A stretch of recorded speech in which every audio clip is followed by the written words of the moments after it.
Hi everybody, welcome to Module 5, our first week taking a look at emotional intelligence.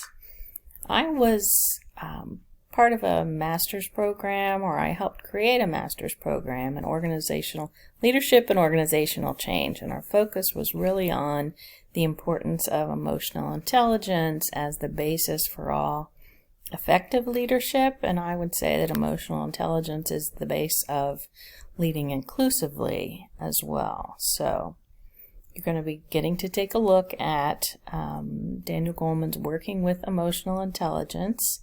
Here's a video to help you understand it a little bit more.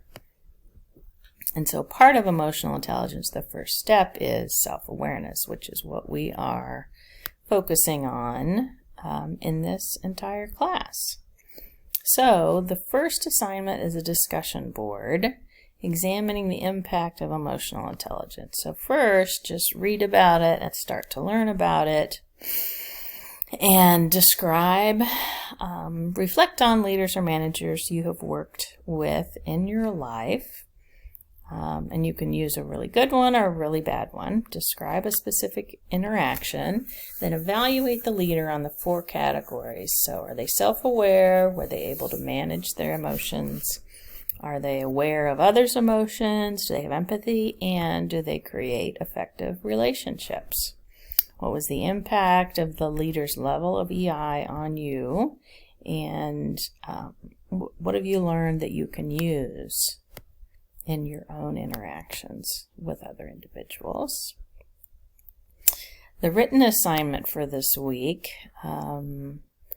asks you to reflect on what you've learned about emotional intelligence, what you know about creating and working in an inclusive workplace, and tell me what you think. So drawing on those resources, why is emotional intelligence important? Provide a specific example how an emotionally intelligent leader would handle an issue in the workplace, and how a leader without emotional intelligence, and these can be from your own experiences, they can be about yourself, because I know some of you are already highly emotional intelligent and you're already taking actions in the workplace to effectively handle DEI issues. How might emotional intelligence help you manage a situation where you feel different? Remember back to the stories that we shared, and I'm thinking probably it's going to be mostly in the self-management area. So I'll look forward to reading your responses there. And then finally, assess yourself on the categories of emotional intelligence.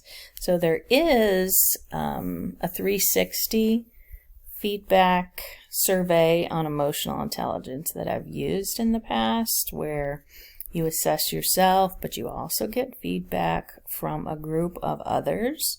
So if you're interested in doing that, I can put that together for you. There was just no way to get it through the bookstore for Mercer, so I think it's like $55. If anybody wants to do it kind of on the side, I can set it up for you.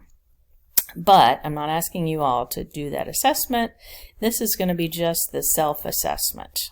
Okay, I'm going to assess yourself on the 4 categories, the basics. You can go into detail or evaluation of the competencies if you're interested.